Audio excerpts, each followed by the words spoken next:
Hello guys, for today's video ay maglagay ako ng turbo. Yan guys. Ngayon ay lalagyan ko yan. Ito may kalawang kasi ito eh. Ngayon, babaring ko muna siya ng kalawang. Babaring ko muna siya ng turbo. Para mamaya malambot na yan. Saka madali na siya tanggalin yung kalawang. Guys, para matapos na to. So saka pala gamitin ko muna yung ng goggles shield para makamano yung ating mata matalsikan ng turbo. So delikado kasi ito eh. So ginawa natin ng turbo. Mamaya paprasin natin yan para mas malambot na siya. Ito pa mo.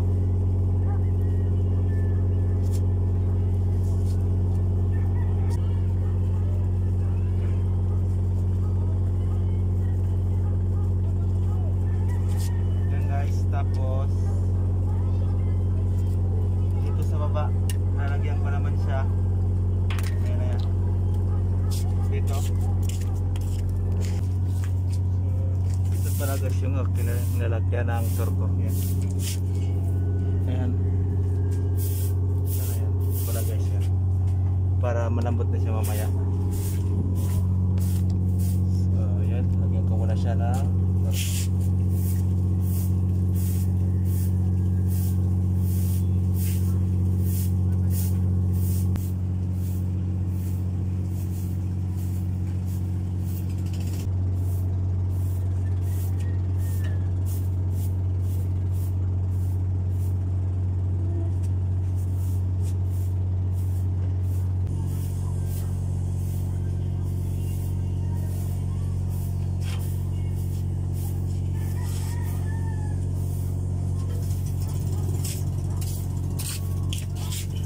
So yun nga pala guys na ko na nilagyan ng turbo, yung yan, yung tik-tik na yan eh, yung kahapon. Bali nilagyan ko lang siya ng turbo para mawala yung kawalawang talaga, kasi meron pa yan natin mga kalawang na yung nasa bakal talaga siya, nakakapit pa eh. So kailangan talaga lasunin para mawala ito yung kalawang, kasi andyan ba yung kalawang dyan eh.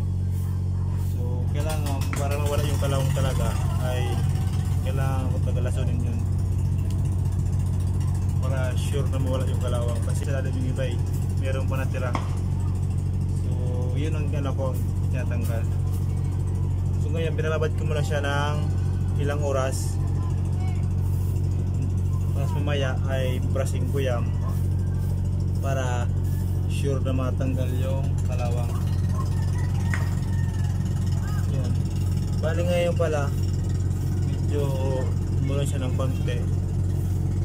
Ngayon lang kasi nagkaroon ng problema. Nagulan siya, so hindi ako pwede maglagay ng turbo kasi mawala yung turbo, sayang lang kapag nalagyan ko siya ng turbo eh. Kailangan talaga panaglagay ka dito at mainit talaga. Pag maulan, wala, sayang lang kasi yung chemical lang yan, parang maugasan lang yan, tapos wala, hindi yan mag-absorb yung sa bakal talaga, hindi siya mamatay yung chemical kasi maugasan eh. Biglang umulan, wala,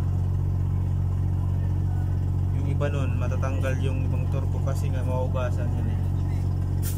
So yun, mamaya naman para pag uminit, lagyan ko naman siya ulit.